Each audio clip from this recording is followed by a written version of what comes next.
नमस्कार मित्रांनो, मी उदय लाड पुन्हा एकदा स्वागत करतो आपल्या सर्वांचा आवडत्या युट्यूब चॅनल शेती मित्रवर व्हिडिओ पाहणाऱ्या प्रत्येक शेतकरी मित्राच्या आजच्या व्हिडिओमध्ये मनापासून खूप खूप स्वागत। मित्रांनो, थंबनेल पाहितलं, टायटल वाचलं, होय मित्रांनो, सामान्य कापूस उत्पादक कास्तकार बांधवांचा सर्वात महत्त्वाचा सवाल की अखेर ख्रिसमस मुळे आता देशांतर्गत बाजारात कापसाचा बाजारभाव वाढणार की मग घटणार।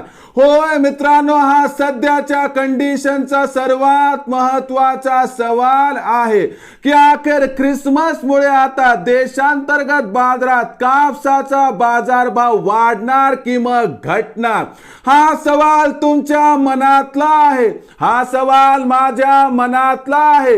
आज भारत वर्षातील सामान्य कापूस उत्पादक कास्तकार बांधव या ठिकाणी विचारत आहे की अखेर ख्रिसमस मुळे आता देशांतर्गत बाजारात कापसाचा बाजारभाव वाढणार की मग घटणार।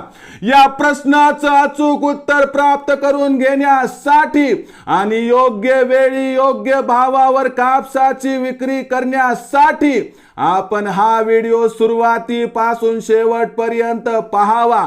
जर आपण हा व्हिडिओ शेवटपर्यंत पाहिला तर 100% या ठिकाणी आपणास होणार आहे आता फायदा। तर बघा मित्रांनो, सामान्य कापूस उत्पादक कास्तकार बांधवांचा सर्वात महत्त्वाचा सवाल की अखेर ख्रिसमस मुळे देशांतर्गत बाजारात कापसाचा बाजारभाव वाढणार की मग घटणार। आता घेऊयात या प्रश्नाचं मित्रांनो उत्तर की अखेर ख्रिसमस मुळे देशांतर्गत बाजारात कापसाचा बाजारभाव वाढणार की मग घटणार।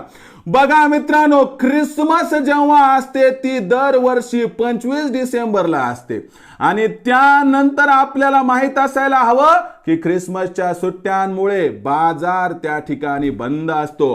होय मित्रांनो, कॉटन मार्केट बंद असते आणि कुठे कुठे जागतिक स्तरावरती सुरू असले तर व्यवहार फार कमी होतात आणि यामुळे मित्रांनो तुम्हाला या ठिकाणी कापसाचा बाजारभाव येत्या 15 दिवसात ना वाढताना दिसणार ना घटताना दिसणार।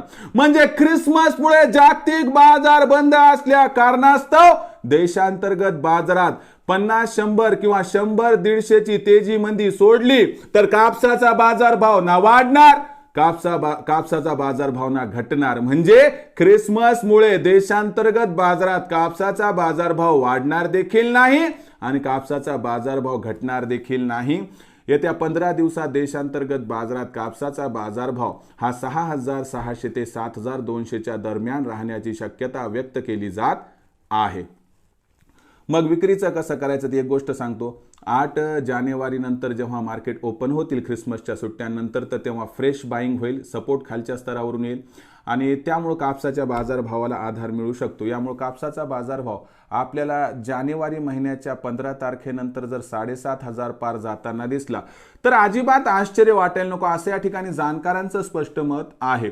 मग विक्रीचा निर्णय ज्यावेळेस घेताना तर ही गोष्ट लक्षात ठेवा की आज आपण बघितलं तर भाव दबावात आहे, आणखी 15 दिवसात दबावात राहील, पण त्यानंतर कापसामध्ये सुधारणा होऊ शकते। 7,500चा बाजारभाव काही जास्त दूर नाहीये, त्यामुळे 15 तारखेपर्यंत वाढ बघा। त्यानंतर 7,500च्या आसपास कापूस आला की तिथं आपण 25% कापूस विकावा आणि त्यानंतर प्रत्येक 200-300च्या तेजीवरती जर आपण टप्प्याटप्प्याने कापसाची विक्री केली तर आपल्या या ठिकाणी होईल 100% फायदा। मग भविष्यात देशांतर्गत बाजारात काय राहणार कापसाचा बाजारभाव याबद्दल अधिक माहिती प्राप्त करण्यासाठी पाहत रहा आवडतं यूट्यूब चॅनल शेती मित्र। आवडला असणारा हा व्हिडिओ तात्काळ लाईक करा, सामान्य कास्तकार बांधवांपर्यंत पाठवण्यासाठी नक्की शेअर करा। यूट्यूबवर व्हिडिओ पाहत असाल तर चॅनलला सबस्क्राईब करून नोटिफिकेशन बेलला ऑल करा। फेसबुकवर पाहत असाल तर फेसबुक पेज शेती मित्र उदय लाड याला लाईक आणि फॉलो करा। तर मित्रांनो, अशाच एका नवीन व्हिडिओसह मी आपला मित्र उदय लाड आपल्या सर्वांच्या आवडत्या यूट्यूब चॅनल शेती मित्रवर मिळत राहील। तोपर्यंत माझ्या प्रत्येक शेतकरी मित्राचे आणि कास्तकार बांधवाच्या आजच्या व्हिडिओमध्ये मनापासून खूप खूप आभार।